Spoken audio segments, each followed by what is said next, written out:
In this video, I'm going to show you how to edit a generated image when using Microsoft 365 Copilot. So let me put in a prompt to get Copilot to generate an image.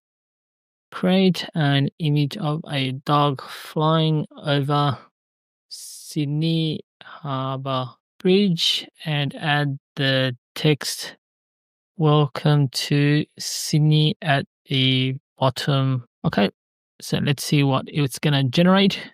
Okay, so now it's generating the image. Okay, it looks like it's rendering the image at the moment. It just might take a little moment. So let's give it a moment. Adding final touches here. Okay, here we go. So there's a dog. You can tell that it's a dog. So it needs to display the Harbour Bridge, but that's most important is the text at the bottom saying, "Welcome to Sydney." Okay, here you go. As you can see, it's got the text, "Welcome to Sydney." It's a dog flying over the Harbour Bridge. And you can see the Opera House as well. So pretty good. So this image looks really good. So I want to be able to use it. Oh no, I want to be able to add some extra text. I want to be able to add like maybe Sydney, Australia.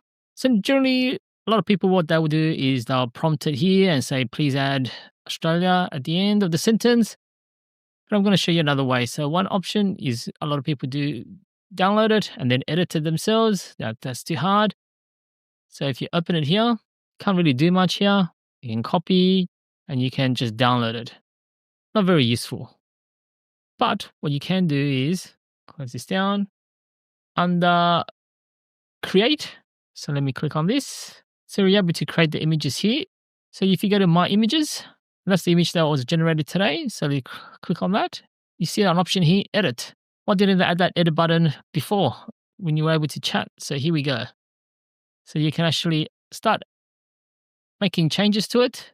So make text editable. So let's click on that.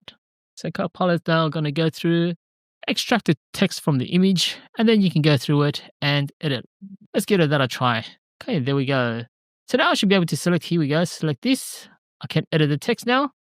Sydney, welcome. Just so if you want to get rid of that, welcome, see. It's not long enough. Guess we can make it bigger. Welcome to Sydney. Make this smaller. Oops, you got to select everything. Make it all smaller. Let me make it 60. Okay, there you go. Australia. Okay, it's not long enough. It's just going to play around with these settings. So let's make it 40 and just type in Australia. There we go. So pretty happy with that. You can, move it around. You can add it here. It's now editable. So this text is editable. You might have seen that a lot of the times when you're generating the image and there's some text on the image itself, a lot of the text sometimes might be little spelling mistakes. This is one way to fix it. You can go in yourself and edit it. I've tried it a few times to get the prompt to re-edit the image, and sometimes it doesn't work. So this is the best way. So hopefully this video helped. There's the other features here, but I'll show you that next time. I hope this video helped. If it did, please give a like and subscribe to the channel.